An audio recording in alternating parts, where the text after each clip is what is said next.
नमस्कार, मैं हूं अभय कुमार। आप देख रहे हैं अपना खास कार्यक्रम बिहार समाचार। बिहार समाचार में खबरें बिहार की, बातें बिहार की, देश दुनिया की तमाम खबरें जो आपको जानना जरूरी है। बिहार समाचार में हम खबर लेते हैं सत्ता के गलियारों से, पंचायत के गलियों से और गांव के चौपालों से, जो कहीं न कहीं आपके जीवन को प्रभावित करता है। तो बिहार समाचार में हम आपको बताने जा रहे हैं कि यह साल बीत रहा है धीरे धीरे, लेकिन जाते जाते बिहार को बहुत बड़ा दर्द देकर गया है। सारण में मरने वालों की संख्या 73 तक पहुंच चुकी है और उस पर नीतीश कुमार का बयान, पियोगे तो मरोगे। तो ये क्या है? समाजवादी बयान है। बिहार विधानसभा में नीतीश कुमार ने फिर से दोहराया कि पियोगे तो मरोगे। और इस मुद्दे को लेकर विपक्ष के हंगामे के बीच संसद सत्र, हंगामे का भेंट चढ़ गया। विधानसभा का सत्र, माफ कीजिएगा, प्रश्नकाल एवं शून्यकाल विपक्ष के हंगामे के बीच चला। अंतरिम रिपोर्ट, हरित बजट और सीएजी की 5 रिपोर्ट पेश हुई है। वित्तीय वर्ष 2021-22 के उपलब्धि प्रतिवेदन पुस्तिका भी सदन के पटल पर रखी गई है और नियम तोड़ने वाले 71,274 वाहन मालिकों को 2417 करोड़ 24.17 करोड़ का जारी किया गया है। ई चालान वसूलने में विफल रहे हैं अधिकारी। तो यह जो जाते जाते साल है, शराबबंदी को समीक्षा के लिए एक मौका देकर गया है।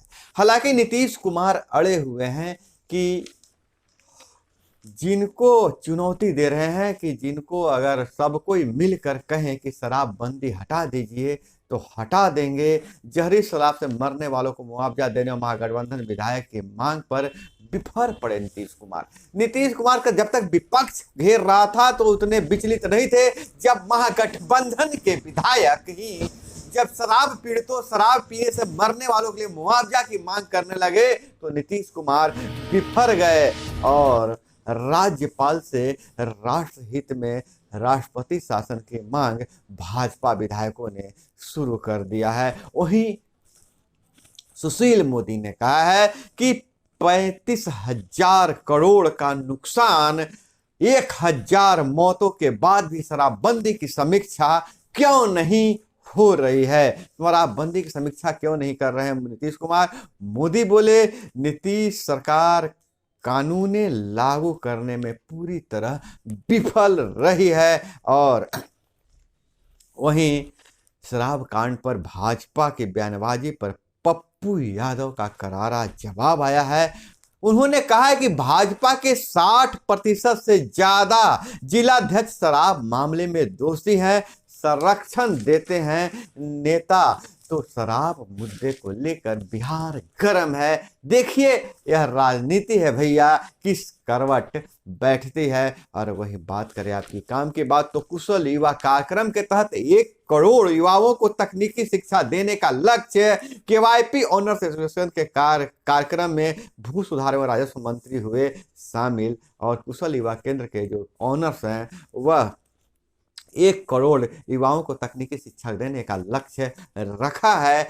और इस एसोसिएशन में भाग लेने वाले शंभू शरण सत्यार्थी ने बताया कि कुशल युवा केंद्र के कारण जैसी गांव के बच्चे, गांव की लड़कियां, गांव के युवक युवतियां तकनीकी शिक्षा ले रही हैं, जिनको अभी तक कभी पहले कंप्यूटर नहीं देखा था, तो इससे गांवों में स्किल डेवलपमेंट हो रहा है और गांव इससे बदल रहा है। शंभू शरण सत्यार्थी ने यह भी जोड़ा कि अगर सरकार इस कार्यक्रम को और आगे चलाना चाहती है तो कुशल युवा कार्यक्रम के तहत संचालकों को अन्य सुविधाएं भी देना होगा। और इधर बात करें तो क्रूड 43% सस्ता हुआ, पेट्रोल के दाम 5% भी नहीं घटे हैं। अंतर्राष्ट्रीय बाजार में $79.61 बैरल हुआ कच्चा तेल। और इधर बात करें तो 40,506 प्रधान शिक्षक बहाली की परीक्षा, जो परीक्षा थी उसको स्थगित कर दिया गया है।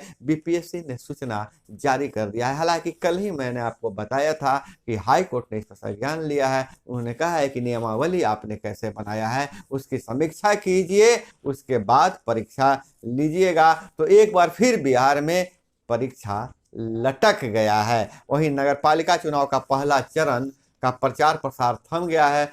वोटिंग कल होगा। 156 नगर पालिकाओं में सुबह से वोटिंग होगी। और इधर अगर बात करें तो महाराणा की स्मृति में 20 जनवरी की होगी राष्ट्रीय स्वाभिमान रैली और 28 आईएएस का प्रमोशन 1 जनवरी 2023 या पद ग्रहण की तिथि से लागू हो जाएगा। जम्मू कश्मीर की बात करें तो राजौरी में सेना के कैंप के बाहर गोलीबारी, 2 स्थानीय लोगों की मौत हो गई है। और आतंकवादियों के घरों पर बुलडोजर, पंडितों की संपत्ति कब्जा मुक्त कराने से बौखला गए हैं आतंकी और आम लोगों को निशाना बना रहे हैं। सॉफ्ट टारगेट पर निशाना बना रहे हैं और घाटी में रहने वाले हिंदुओं को मार रहे हैं। हताश आतंकी अब सॉफ्ट टारगेट की तलाश में हिंदुओं पर हमले कर रहे हैं। सक्रिय आतंकियों को अब डर है कि उनके घर भी तोड़े जाएंगे।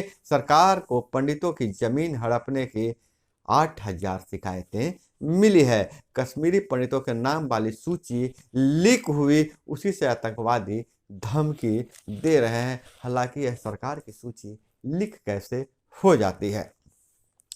एनएचआई ने राहुल के यात्रा टीम को रात में रुकने की जगह नहीं दी। भारत जोड़ो यात्रा में पहली बार ऐसा विवाद हुआ है। यात्रा में शामिल लोगों की रात में ठहरने के लिए मत्थापच्ची करनी पड़ रही है। और वहीं विधानमंडल में 31 मार्च 2021 को समाप्त हुए वर्ष की सीएजी रिपोर्ट पेश। मोटरसाइकिल, कार, एम्बुलेंस और ऑटो रिक्शा से ढोया बालू, सीएजी के जांच में पाई गई 336 करोड़ की गड़बड़ी। 2017-2021 तक ई चालान डाटा सत्यापन किया गया है। बालू का लूट बिहार में कैसे होता है और फर्जी चालान कैसे कटता है, तो उसमें बताया जाए कि ऑटो रिक्शा, कार, एम्बुलेंस सभी से का नंबर डाल दिया गया है, उससे बालू ढोया गया है। वहीं मुजफ्फरपुर में हनी ट्रैप, गोपनीय दस्तावेज लीक होने की पुष्टि। रक्षा मंत्रालय का गोपनीय दस्तावेज आईएसआई को भेजा, रजिस्ट्री ऑफिस का कर्मचारी गिरफ्तार। हनी ट्रैप में फंस गए। हनी ट्रैप मतलब होता है कोई खूबसूरत लड़की, कोई खूबसूरत बाला किसी को फंसा लेती है अपने जाल में और उससे खुफिया दस्तावेज ले लेती है। फॉरेंसिक जांच में एजेंट से चैट डिटेल का भी होगा खुलासा। और वहीं पाक को 2 टूक, घर में सांप पालोगे तो मालिक को ही डसेंगे। एस जयशंकर ने यूएन में पाकिस्तान को नंगा कर दिया है। और वहीं क्लैट परीक्षा कल 5 केंद्रों पर 4,000 छात्र छात्राएं होंगे शामिल। और इधर बात करें तो नकली सोना देकर करोड़ों ठगी करने वाले राजस्थानी गिरोह की महिला सदस्य पकड़ी गई। गिरोह के सदस्य मनेर शहर के लोगों से 1 करोड़ से ज्यादा की ठगी कर चुके हैं। और इधर बिहार में ट्रेन में यात्रियों को दही चूड़ा के साथ मक्के की रोटी व साग भी खाने को मिलेगा। आईआरसीटीसी नए साल में जनवरी से पूर्व मध्य रेलवे के पेंट्री कार वाली सभी ट्रेनों में सुविधा लागू करेगी। लोकल भोजन और नाश्ता भी उपलब्ध होंगे। और जहरीली शराब से सरकारी पुष्टि की है कि 21 और मौतें हो चुकी है। सरकारी पुष्टि नहीं है, माफ कीजिएगा, लेकिन जो पता चला है 21 और मौतें हो गई है। अब तक 73 लोगों की मौत हो गई है। सारण में 15 और बीमारों की जान गई है। सिवान में चौकीदार और उसके भाई समेत 6 ने दम तोड़ा है। बेगूसराय में उत्पाद थाने से भी बेची जा रही थी शराब। जी हाँ, उत्पाद थाना जहां शराब जब्त होता है, जब्त शराब को ही बेचा जा रहा था। और वहीं अगर बात करें पंचायती राज विभाग से, तो पंचायती राज विभाग ने साफ कर दिया है कि नल जल योजना के जो पुराने वार्ड किसान समिति जो हैं वो अपना जल्द से जल्द उपयोगिता प्रमाण पत्र दे दें और नो ड्यूज का प्रमाण दे दें, तभी पैसे जारी किए जाएंगे। हालांकि इसी के कारण जो वर्तमान में ग्राम पंचायतें हैं, मुखिया का पेमेंट रोक दिया गया है। काम करवाने के बाद भी 15वीं वित्त की राशि नहीं जारी की जा रही है। इससे ग्राम पंचायतों में विकास बाधित हो रहा है। वहीं वार्ड सदस्य अपनी 9 सूत्री मांगों को लेकर लगातार अन्य स्रोतों से प्रयास कर रहे हैं। हालांकि सरकार के सामने बहाना है कि अभी विपक्ष जो है सदन नहीं चलने दे रहा है, लेकिन अन्य मसौदे तो पास हो रहे हैं। अब देखिए वार्ड सदस्यों से और पंचायती राज से जुड़े मुद्दे को, इन मसौदों को सदन के पटल पर कब रखा जाता है, बहुत ही इंतजार है। वार्ड सदस्य लगातार धरना दे रहे थे। धरना के बाद उन्हें आश्वासन मिला था कि शीतकालीन सत्र में उनकी मांगों को पर विचार किया जाएगा। अब देखिए आगे क्या होता है। वहीं दूसरी तरफ पुराने वार्ड सचिव हैं, अपनी अस्थायी नौकरी के लिए लगातार संघर्ष कर रहे हैं। और इधर अगर हम बात करें तो ऑल वेदर रोड बनने से सर्दी में भी आसान हुई 4 धाम यात्रा। और विदेशों की खबरों की बात करें तो रूस यूक्रेन युद्ध, अमेरिका हर महीने यूक्रेन के 500 सैनिकों को एडवांस बैटल ट्रेनिंग देगा। और गुजरात में भी पठान को बैन करने की मांग, बजरंग दल व बीएसपी ने थिएटर मालिकों को दिया है चेतावनी। नेताओं को अभिनेत्रियों के कपड़े देखने से फुर्सत मिले तो काम करे, अभिनेत्री स्वरा बोली। और इधर अगर हम बात करें कि पठान सिनेमा को लेकर काफी विवाद हो गया है। भगवा रंग को लेकर एक गाना है जिसे भगवा रंग को बेशर्म कहा गया है। हालांकि विवाद अपनी जगह पर है और अभिव्यक्ति की स्वतंत्रता अपनी जगह है, विचार आपको करना है। तो दोस्तों यह थी वो तमाम खबरें जो आपको जानना जरूरी था। इसी तरह से खबरों के लिए जुड़े रहिए हमारे साथ। चैनल पर नए हैं तो चैनल को सब्सक्राइब कर लीजिए। वीडियो पसंद आए तो लाइक जरूर कीजिएगा। मिलते हैं अगले वीडियो में। जय हिंद, वंदे मातरम।